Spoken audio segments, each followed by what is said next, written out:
The text arrived while Eleanor was folding Lila's school uniform. 3 words glowing on the screen like a cold slap. Can't come today. That was it. No, I miss you. No explanation, no call. Just a blunt, silent wall. She stared at the phone for a moment longer, then placed it face down on the kitchen counter. Outside, the sun was dipping low over Raleigh, casting golden light through the blinds, but Eleanor felt none of its warmth. Her hands, still holding the soft cotton of her daughter's pink dress, had gone still. Her husband, Derek, hadn't come home in over a month, and somehow that was starting to feel normal.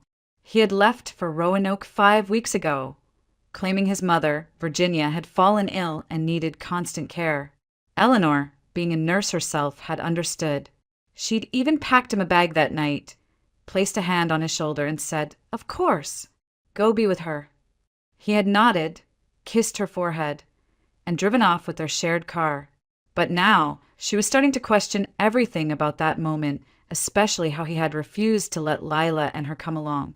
"She's too sensitive," Derek had said. "Virginia doesn't need the stress of guests." Even then, he had been strangely forceful, and that forcefulness had turned into distance, then silence. "Mommy, look, I made this at school." Lila's excited voice brought Eleanor back. The little girl was beaming, holding up a crayon drawing of their family. 3 stick figures with big smiles, a father, a mother, and a little girl with curly brown hair in the middle. Eleanor took the paper and smiled as warmly as she could, pinning it next to the dozen others on their fridge. "It's beautiful, baby," she said, her voice just a bit too quiet. It hurt, the way Lila still drew them as a unit. As if her father hadn't slowly disappeared from their lives. As if Eleanor herself wasn't holding their world together with duct tape and bedtime stories. She looked down at her daughter's expectant face, then ruffled her hair gently. "Dad's just busy helping Grandma right now, honey," she said, not believing it for a second. That evening, as the apartment grew darker and quieter, Eleanor stared at her phone again. Still no reply. She opened the last thread from Derek and scrolled up. Days of one-word answers. Busy. Later. Can't talk. There were no photos, no FaceTime, nothing but distance. She opened her contacts and tapped on Tamara's name. Her best friend since nursing school, now a fellow RN at WakeMed. Within seconds, Tamara picked up, her voice as warm and steady as ever. "You okay?" Eleanor hesitated. "I think something's going on. I mean, he hasn't called, hasn't sent a single picture. And Lila keeps asking about him. I keep telling her the same lie." There was silence on the line. Then Tamara said quietly, "Ellie, if his mother's really that sick, why keep you both away completely? And if it's so serious, why hasn't he once asked for your help? You're a nurse. You know what this sounds like." The words hit harder than Eleanor expected. She didn't want to say it out loud, but it had crossed her mind. Derek hadn't sounded like himself the last few times they spoke. Distant, guarded, like someone hiding something. "I need to know the truth," she finally said. "Not for me, but for Lila." The decision was made that night. She didn't tell Derek. Instead, she told Lila the plan the next morning over pancakes. "What if we went to visit Daddy and Grandma? A surprise trip, just us girls." Lila's eyes lit up with a kind of joy Eleanor hadn't seen in weeks. "Yes. Can I bring her the tea we made in art class?" Eleanor nodded, smiling through a knot of nerves in her stomach. By that afternoon, she had already called off her weekend shifts and packed an overnight bag. Gifts for Virginia, a brand new wristwatch Derek had bookmarked online weeks ago, and every ounce of hope she had left. The following Saturday morning, Eleanor loaded Lila into the back seat of her old Subaru and started the 3-hour drive toward Roanoke. Lila sang along softly to a cartoon playlist while Eleanor gripped the wheel and stared ahead, her jaw clenched tighter with each passing mile. The sky was clear, the trees lining the highway lush and full. To anyone else, it would look like a peaceful family road trip. But Eleanor knew better. Something in her gut told her the truth she was about to find would shatter everything. The closer they got to Roanoke, the more Eleanor's grip on the steering wheel tightened. Every familiar landmark along the way, gas stations, billboards, even the rusted green sign that welcomed them into Botetourt County, felt like echoes from a different lifetime. It had been almost a year since she last visited Derek's mother. Back then, Virginia had been pleasant enough, if not slightly distant. They'd shared awkward cups of coffee in the parlor. She had brought soup after Eleanor gave birth. Nothing overtly cruel, but never warm either. "Mom, is Grandma's house the one with the red mailbox?" Lila asked from the back seat, peering out the window. "That's right," Eleanor answered, forcing a lightness she didn't feel. "We'll be there soon." She turned off the main road and followed the GPS through winding residential streets shaded by tall oaks and maples. The neighborhood looked almost too perfect, neatly manicured lawns, porches with rocking chairs, even a lemonade stand manned by a pair of giggling kids. As they turned onto Sycamore Lane, Eleanor's stomach gave a sudden lurch. She slowed the car. Virginia's house came into view, and it didn't look like how she remembered. The last time they visited, the grass had been patchy and overgrown, leaves piled up along the driveway. Derek used to grumble about how his dad was the one who did all the yard work, and after he passed, no one had kept up with it. But now, the lawn was vibrant and trimmed. Rose bushes lined the walkway, blooming bright pink and red. The porch had hanging baskets of petunias, freshly watered. Even the gutters had been cleaned. "Wow," Lila whispered. "It's so pretty now." Eleanor parked a few houses down and sat in silence, staring. It wasn't just the garden that bothered her. It was what sat by the steps. A small red bicycle, its training wheels slightly muddy, leaned against the porch rail. The kind of bike sized perfectly for a child about 5 years old. Lila leaned forward. "Is that mine?" "No," Eleanor said quickly. "Yours is at home. Maybe a neighbor's kid left it there." But even as she said it, her voice trembled. She stared at the bike, then at the porch swing, gently swaying in the breeze. Something in her chest turned cold. This wasn't just cleaned up. This was lived in, regularly, comfortably, and not by someone dying in bed. She glanced at her rearview mirror to check her hair. She had worn her pale blue dress, the one Derek used to say made her look like the ocean. Her dark brown hair was curled slightly at the ends, makeup subtle but careful. She hadn't come here just to ask questions. She had come ready to remind her husband who his family was. "Ready to go say hi?" she asked softly. Lila nodded, still wide-eyed. As they got out, a familiar figure approached from across the street, a woman walking a little terrier on a leash. Eleanor blinked. "Miss Farrow." The woman smiled brightly. "Eleanor. Oh my goodness, it's been ages. And this must be Lila. My, how she's grown." She leaned down, tickling Lila's chin gently. "What a beauty you've become." "It's nice to see you," Eleanor said. Her throat tightened. She hadn't anticipated small talk. "How have you been?" "Oh, just fine. And Virginia's doing wonderfully, too. Saw her at the market last Thursday. She looked radiant. I told her so. Shopping with the grandkids always makes her light up." Eleanor's smile faltered. "The grandkids?" Ms. Farrow tilted her head. "Yes, the little ones Derek brought along. There's the boy, so lively. And a little girl, too, I think. Hard to keep up." They were helping pick out cereal and hugging Virginia like it was Christmas morning. Such a lovely picture. Eleanor's blood ran cold. "Oh," she said faintly.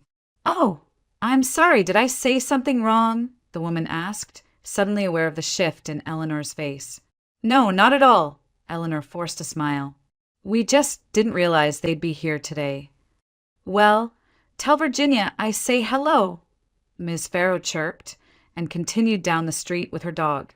Eleanor stood frozen for a long moment. Lila tugged at her hand. "Mom, does Dad have more kids?" Eleanor swallowed hard. We're going to find out.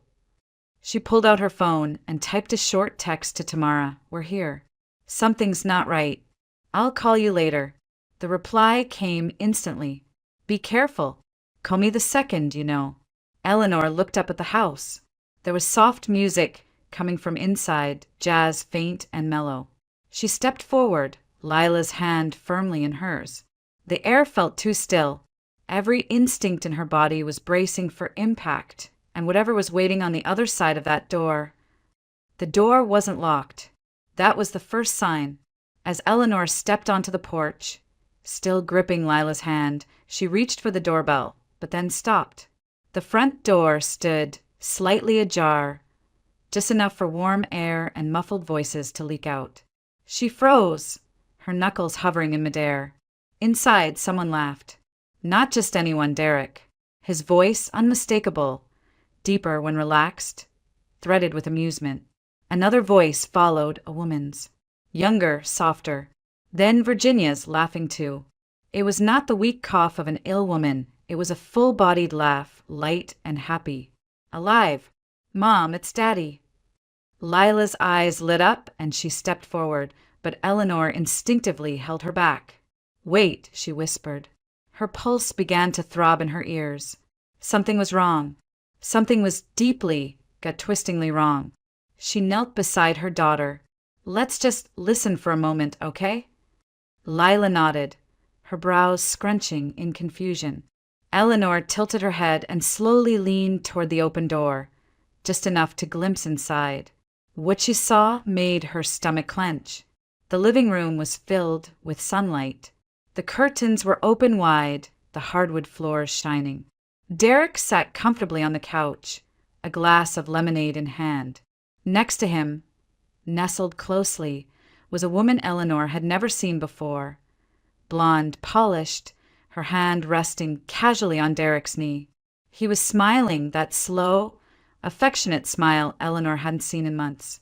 And at their feet, a boy no older than 5 played with plastic blocks, stacking them with quiet determination.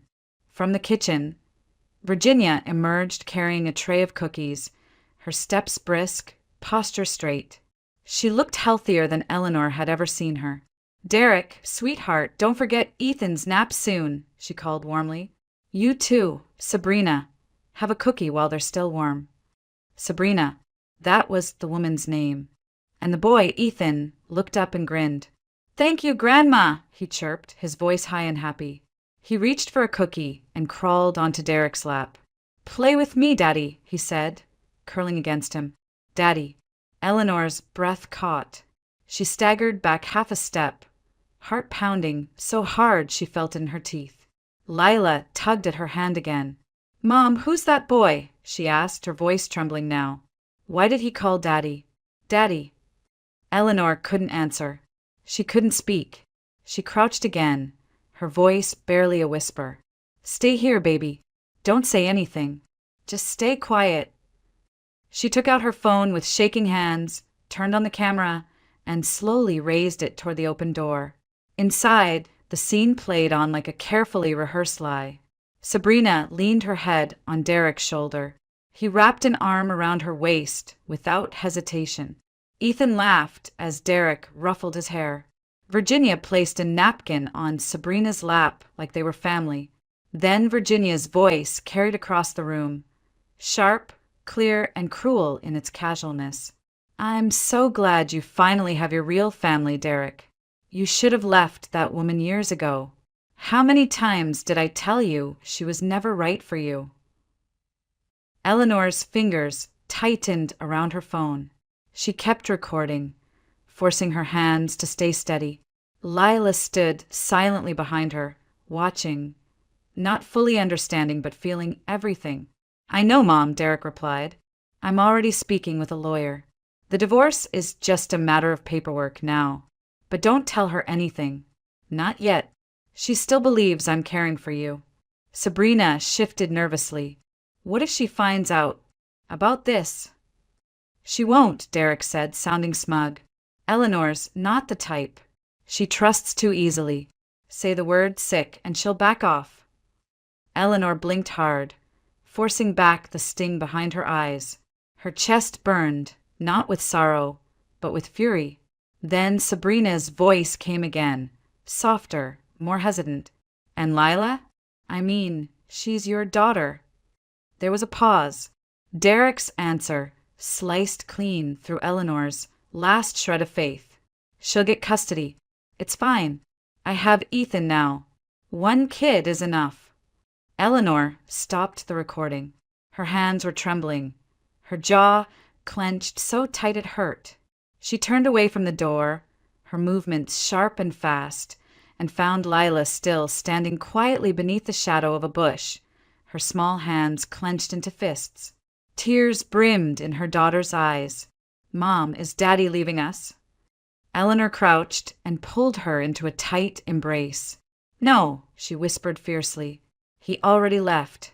But we're not broken. We're still whole. Are we going to go inside? Lila asked, her voice wobbling. Eleanor shook her head. Not now. Not ever like this. She led her daughter gently back down the front steps, heart hammering, mind racing. In her pocket, the recording burned like truth. And that truth would be her weapon. The motel room smelled faintly of disinfectant and stale coffee. But it was quiet, and more than anything, it was safe.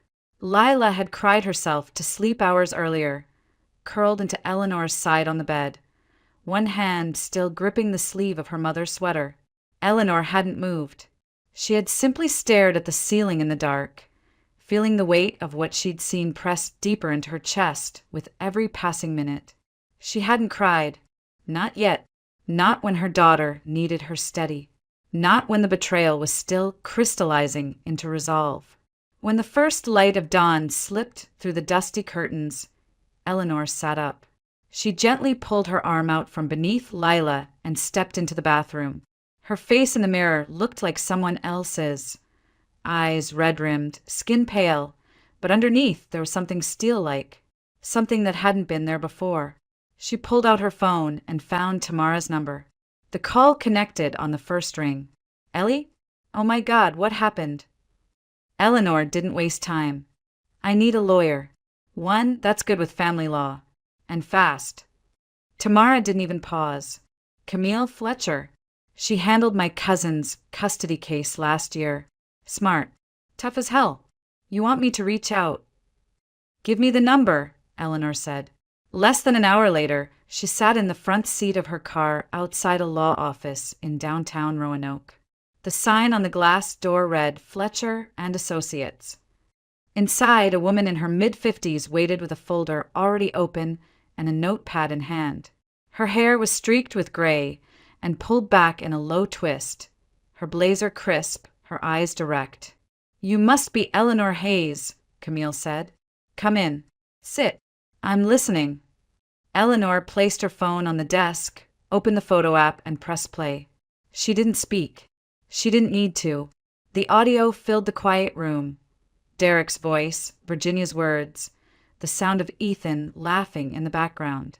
Camille listened without flinching. When the clip ended, she leaned back and nodded slowly. This is enough, she said. More than enough. I want sole custody of Lila, Eleanor said. And I want to protect our assets. I don't want him taking a cent more than what's legal. Camille scribbled something down. We'll file for emergency temporary custody, then move for full primary custody once the petition's processed. Do you have access to your shared accounts? I do. I've already moved half into a new account under my name. I also brought all our financial documents, and I changed the password on Lila's medical portal. Camille looked up with an approving smile. Good. Very good. You're doing everything right. That afternoon, Eleanor drove back to Raleigh and stopped at a modest one-story house just outside the city. Her mother, Dorothy, opened the door in an apron, eyes wide with concern. What's wrong? Eleanor, what happened? Eleanor didn't answer immediately. She knelt beside Lila and brushed a strand of hair from her daughter's cheek. You're going to stay with Grandma for a little while, okay? Just until I take care of a few things. Lila looked uncertain. Are we going to see Daddy? Not right now, Eleanor said gently. But it's going to be okay. I promise. Inside, Dorothy wrapped her arms around her daughter. You're scaring me, she whispered. Is he hurting you? Is he hurting Lila? No, Eleanor said quietly. Not physically. But he's tearing something apart, and I won't let him finish the job. She stayed only long enough to tuck Lila into a guest bed, kissed her on the forehead, then stepped outside again with Camille waiting in her car. Eleanor climbed in and pulled the door shut behind her like sealing a vault. Her phone buzzed. Derek. Camille gave her a look. Eleanor answered on speaker. Ellie, Derek said, his voice oddly upbeat. Just checking in. I know I've been busy. Mom's been really struggling the last few days. Eleanor kept her voice steady. I won't be home for a few days. I have a conference in Nashville. Lila's staying with my mom. Oh, a beat. Okay, that's fine. Hope it goes well. Eleanor hung up before he could say anything else. Perfect, Camille said. He's not suspicious. That gives us room to move. Eleanor nodded, staring out the window. Her fingers clutched her phone like it was a weapon. Her heart ached, but her spine stayed straight. The next time she saw Derek, she wouldn't be the one on the doorstep, begging for answers. She'd be the one bringing consequences. 2 days later, the clouds hung low over Roanoke like a weight about to break. Eleanor sat in the passenger seat of a rented black sedan, parked at the curb in front of Virginia's house. Her palms were dry now, her pulse steady, not from peace, but from focus. Camille sat beside her in a charcoal suit, a thick manila folder resting on her lap. Are you ready? She asked, her tone even almost clinical. Eleanor nodded once. Yes, I've been ready since the moment he called Lila replaceable. They stepped out together. The morning air was cool and sharp. Everything on the porch looked the same as it had 2 days ago. The rose bushes, the clean welcome mat, the small red bicycle leaning against the side. But this time, Eleanor didn't hesitate. She walked up the path with purpose, Camille just behind her, her heels clicking softly against the stone. She didn't bother to knock gently. She rapped 3 times, sharp and firm. The door opened after a few seconds. Derek stood there, his hair tousled, wearing a navy t-shirt and pajama pants. His eyes widened when he saw Eleanor. Then they flicked to Camille. What are you doing here? He asked, stepping partially outside and glancing over his shoulder. I told you this isn't a good time. Eleanor's voice was calm, almost cold. Is it because your mother is bedridden, or because Jessica and Ethan are here? The color drained from Derek's face. His lips parted, but no words came out. Camille stepped forward, extending a card. Camille Fletcher. I'm representing Mrs. Hayes in all legal matters moving forward. We're here to deliver official documents. You'll want to read them thoroughly. Inside the house, a voice called out, Derek, who is it? And then Virginia appeared behind him, wearing a light sweater and slacks, looking more lively than any sick woman had a right to. When she saw Eleanor, her expression darkened. What are you doing here? She snapped. I came to return something, Eleanor said smoothly, pulling a folder from Camille's hands. These are divorce petition papers. And this, she slid out a second sheet, is a formal request for full custody of Lila. Virginia scoffed. This is outrageous. Derek, get this woman off our porch. Camille didn't move. You're mistaken, ma'am. Legally, she's entitled to deliver this in person, and I'd advise you not to interfere. Everything is being recorded. A new figure appeared. Sabrina, standing at the edge of the hallway with Ethan, clutching her leg. Her face went pale when she recognized Eleanor, and she instinctively pulled the child closer. Eleanor stepped forward slightly. I didn't come to scream or cry. I came to end this. Derek, you lied to me. You lied to our daughter. You told her you were caring for your mother, while you built a new family in the house we once helped clean after your father's funeral. Eleanor, if you just let me explain, he stammered. Explain what? Her voice didn't rise, but every word was a blade. That you called Lila a placeholder? That you said Ethan was enough? That you were waiting to finalize divorce papers without telling me, while I kept a child awake at night, wondering why her father had vanished. Camille handed over a flash drive. All of this is documented. The recordings meet all state admissibility standards. We have timestamps, voice IDs, and corroborating statements. Virginia reached for the door, her voice sharp. Get out. No, Eleanor said, looking her dead in the eyes. You've had your say for years. Your whispers in his ear. Your little judgments and condescension.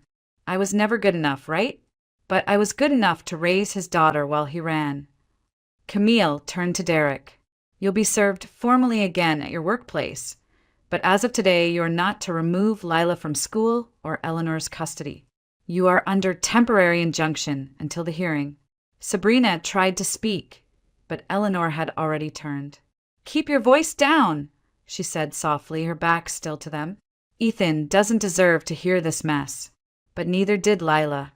She walked down the steps without looking back. Camille followed, her phone already in hand, texting the next steps to the court clerk. Inside, the house had gone quiet. By the time they reached the car, Eleanor's hands were shaking slightly, not from fear, but from release.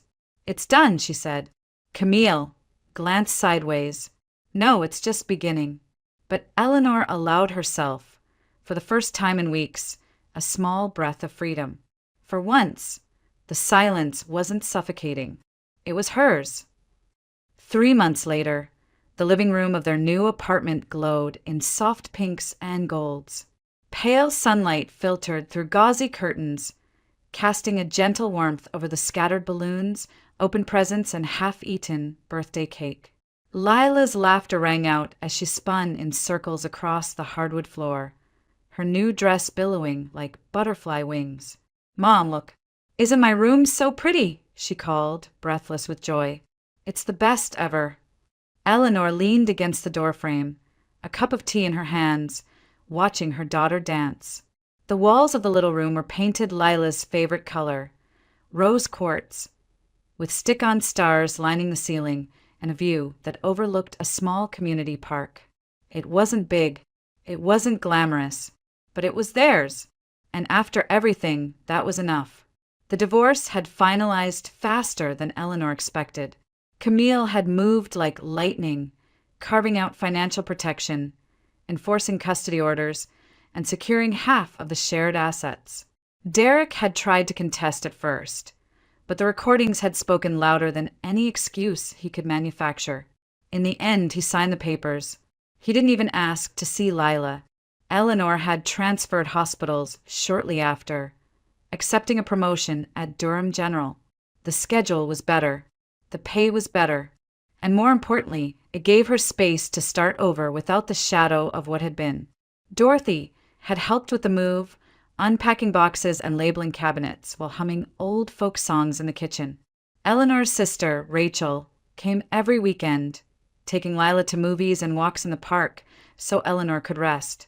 Tamara had driven in from Raleigh that very morning, arms full of takeout and wrapped gifts, declaring that birthdays were sacred and non-negotiable. By early evening, the apartment was filled with the comforting buzz of people who cared. Friends, family, not all bound by blood, but every one of them real.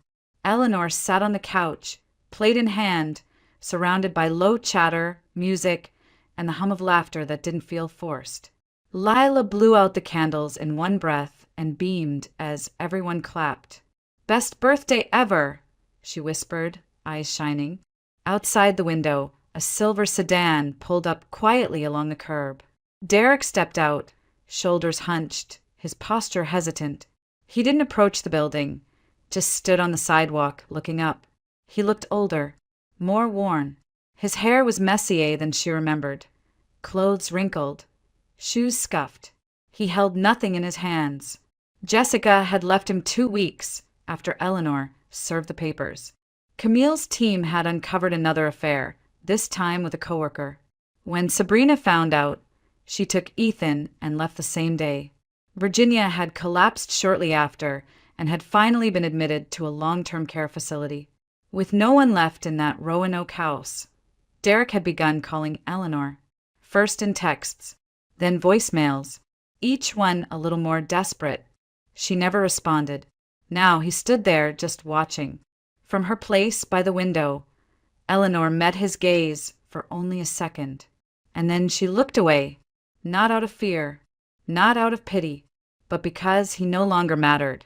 Inside, Lila threw herself into her mother's arms. "Thank you, Mom.